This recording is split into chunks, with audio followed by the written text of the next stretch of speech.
Okay, so in today's video we have quite a lot of things to do. Actually, we're going to generate a CLI client credential, and we are going to start our very first scan. So let's get started. Right now we're sitting on my profile page. We have quite a lot of options here. Really, we're going to go with generate CLI client credential, which does exactly what it says on the tin. We're starting it then.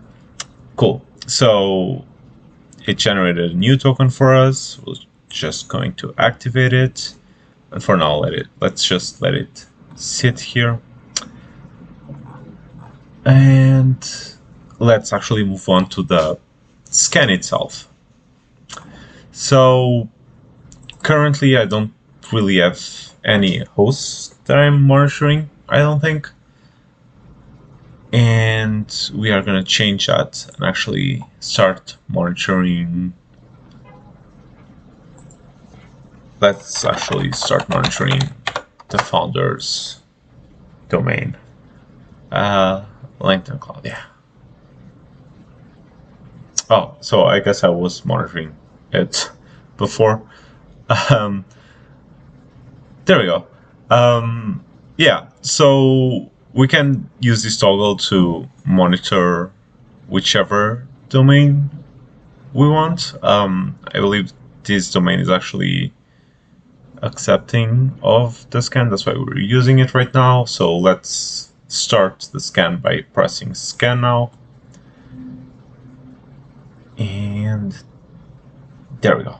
The scan seems to have started and seems to actually have concluded too. So that's great. Let's try to see our results. Okay, great stuff. Seems like we have our report. Let's first actually take a look at these tabs. We can go to hosts to actually see how many scan hosts we're currently scanning. Right now we're just using dev.langton.cloud. Findings should give us a list of quick wins, things that can be fixed easily. So I guess just a bit of a summary of things that can get taken care of pretty quickly. On to certificates. So we don't have anything here, which I think is good, because might mean we don't have certificate issues, but a lot of this goes over my head, so let's just move on. Yeah, so we don't really have anything here right now. So let's actually focus on our reports. Oh, and my other report seems to have finished too, so that's good. Let's focus on our first one though. So we can see this little summary of failures, warnings, passes, and other informational stuff. Completed 2 minutes ago, and let's take a look at the full report.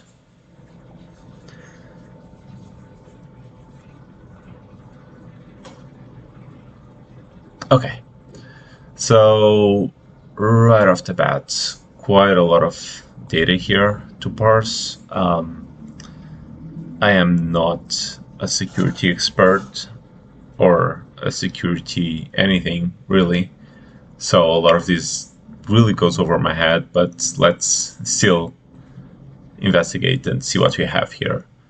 We have certificate chains. That's really cool. Can click on these certificates to get more information about them. And really, I think everything you need to know about the certificate will be here, including extensions, references, which really great. Lots of information here. Okay. There's also an expiry date 3 years from now. So okay, looks great. Yeah, lots of info. Can see here the findings that this report has, and we can actually use these filters to decide what we want to see. So that's pretty great. Let's go with failures. And this little dropdown can be expanded to see even more information, including references for each of these dropdowns. Oh, wow, that's really cool. Okay.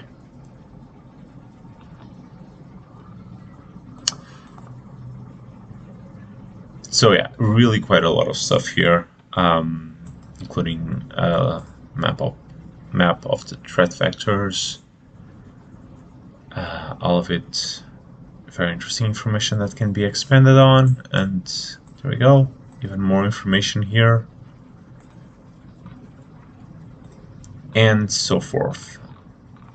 Yeah, so there's really quite a lot of stuff here. Onto the certificates, you can actually look up where else this certificate is being used, I think.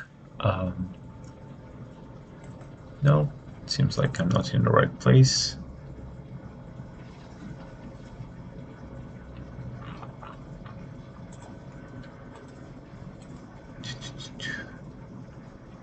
The certificates themselves have quite a lot of references, requirements.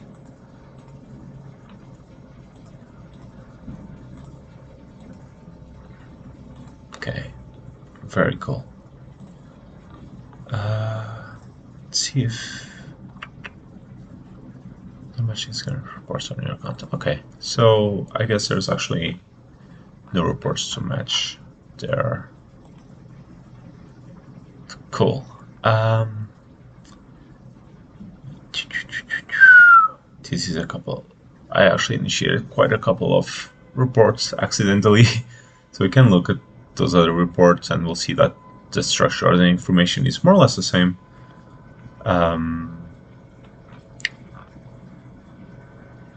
Certificates, findings, and yeah, quite a lot of stuff here. Quite a lot of stuff.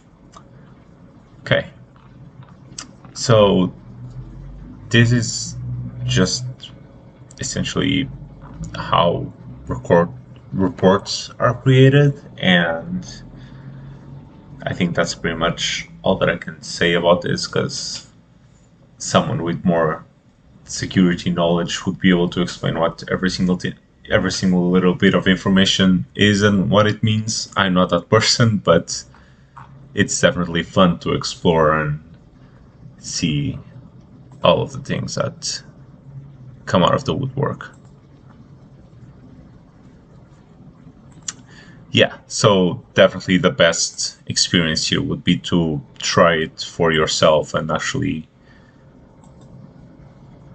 dive deep into all of this information. And if you like me and you don't really know what any of these means, then there's a lot of opportunity here to actually learn and become a security expert, I suppose. But yeah, for now I think this will do. And yeah, quite a lot of stuff on this video, so I'll see you on the next one.